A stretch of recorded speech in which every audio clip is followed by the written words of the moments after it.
Esse aqui é o espírito Erasto, um dos espíritos que grande colaboração deu para a construção do livro dos médiuns.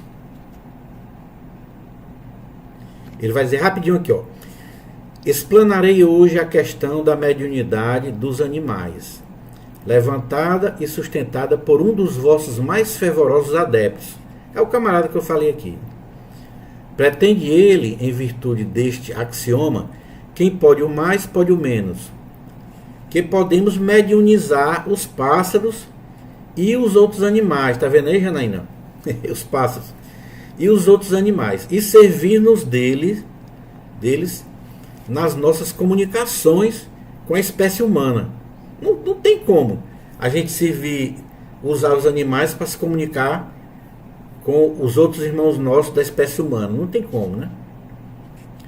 É o que chamais em filosofia, ou antes em lógica, pura e simplesmente um sofisma. Ele está dizendo que isso aqui é um sofisma, quem pensa dessa maneira. Podeis animar, diz ele, a matéria inerte, isto é, uma mesa, uma cadeira, um piano. Deveis poder animar também a matéria animada, a matéria que já está animada, né? E particularmente os pássaros, né? Pois bem, no estado normal do espiritismo, não é assim, não pode ser assim.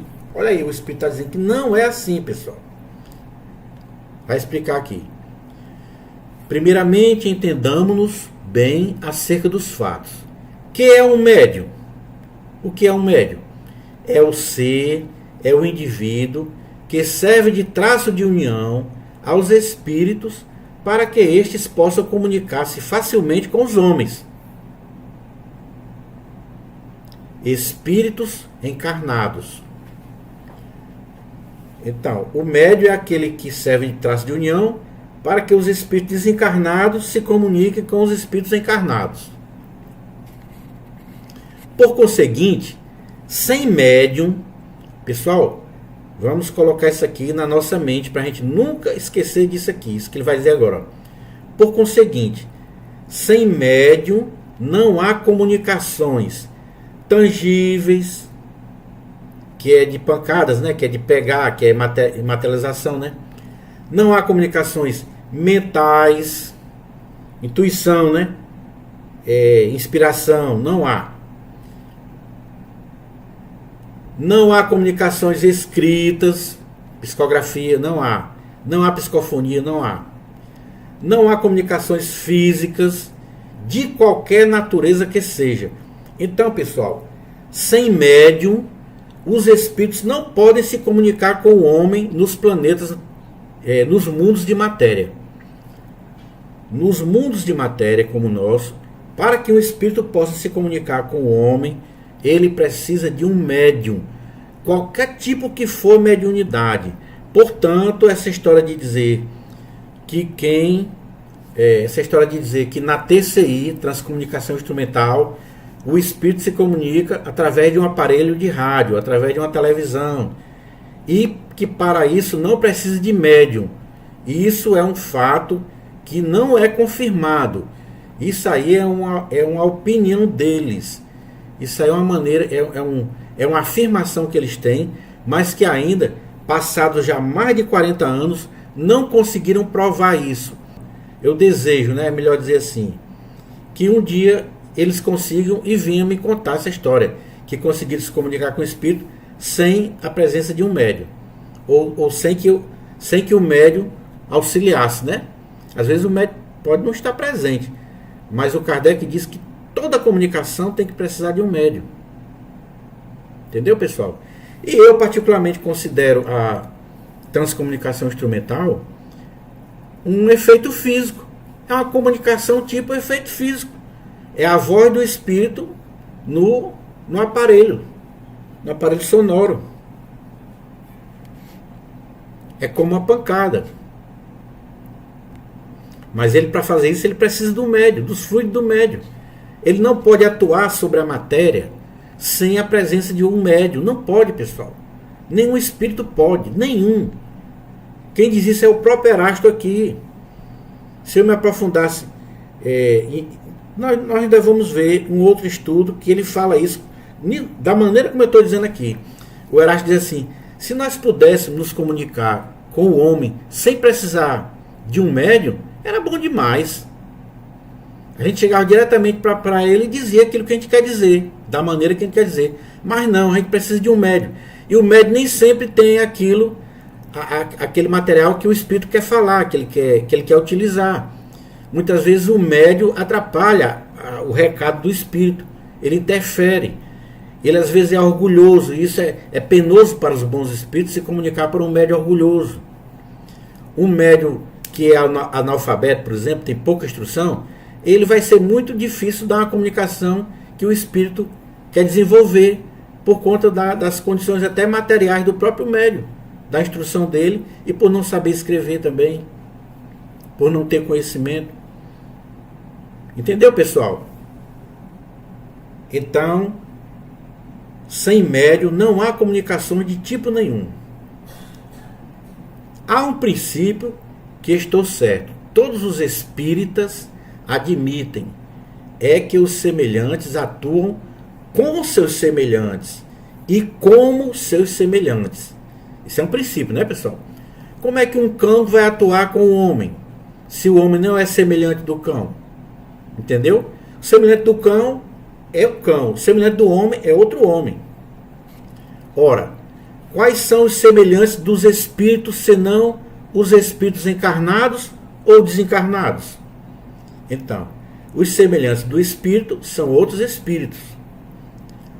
Será preciso que vô-lo repitamos incessantemente? Olha o que o espírito diz.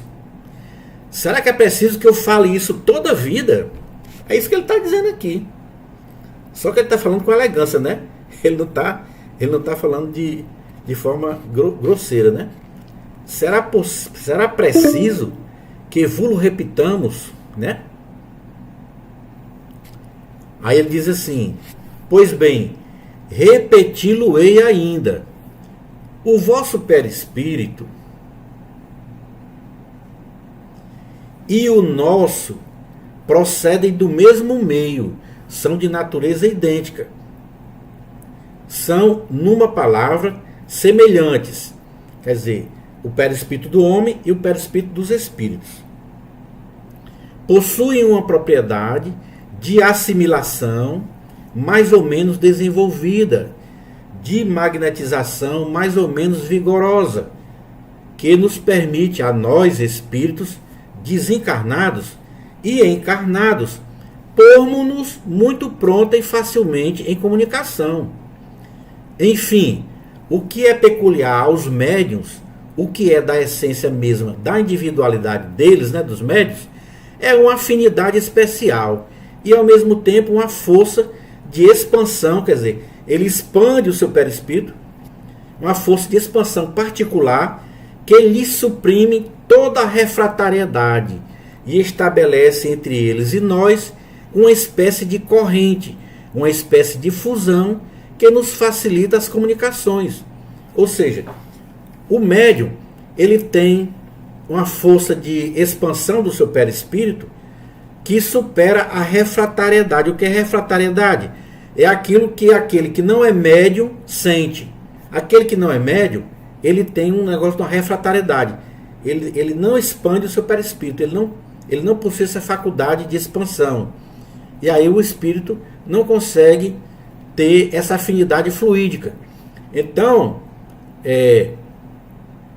falando aqui para o Júnior, né, para o Alcindo Júnior, que uma vez ele perguntou se essa afinidade seria as vibrações, a pessoa vibrar. Não é não. A afinidade fluídica é essa expansão que o médium desprende dele para que aquele espírito perceba se ele pode ou não se comunicar através dessa mediunidade. É através desse fluido expansivo do perispírito do médium que pode haver ou não essa afinidade fluídica. Afinidade especial, né, que ele fala. É, em suma, essa refratariedade da matéria que se opõe ao desenvolvimento da mediunidade. na maior parte dos que não são médios. Pronto. Aquele que não é médio é que ele possui essa refratariedade, que impede que se desenvolva esses fluidos. Tem homem, mesmo não sendo materialista, que ele diz que o animal não tem alma. Outro diz que ele tem, a alma é igual à nossa. Por que hão de pretender, deste modo, confundir o perfectível com o imperfectível? Então ele está dizendo, por que hão, deste modo, pretender confundir o homem que é perfectível, o seu espírito perfectível, com o espírito de um cão que não é perfectível? O que é isso, pessoal? Perfectível e imperfectível? É aquele que consegue aprender por si só. O cão não aprende por si só. Ele só aprende se o seu dono ensinar. Se aquele cara for treinar o cão, o treinador, aí ele vai aprender. Mas na hora que ele passar um tempo sem treinamento, ele esquece tudo aquilo. E outro, ele não sabe ensinar para o filhote dele. O homem não. O homem ele ensina, ele aprende com a experiência do outro, dele próprio, é diferente. Por isso que o homem é perfectível. Convencei-vos, olha, não, convencei-vos, o fogo que anima os irracionais, o sopro que os faz agir, mover e falar na linguagem que lhes é própria, não tem, quanto ao presente, nenhuma aptidão para se mesclar, se unir, se fundir com o sopro divino, com a alma etérea, com o espírito, em uma palavra, que anima o ser essencialmente perfectível, o homem, o rei da criação. Entendeu, pessoal?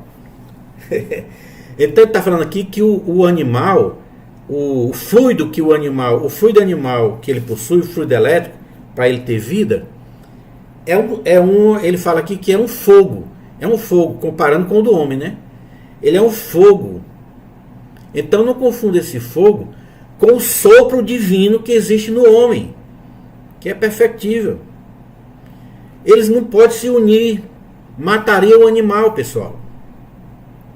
Ora, não é essa condição fundamental de perfectibilidade o que constitui a superioridade da espécie humana sobre as outras espécies terrestres? Reconhecer então que não se pode assimilar ao homem que só ele é perfectível em si mesmo e nas suas obras, nenhum indivíduo das outras raças que vivem na Terra. Então pronto, pessoal, não adianta a gente querer comparar e dizer que as outras raças que existem na Terra têm a inteligência, têm a capacidade nem perto da do homem, pessoal. Não tem.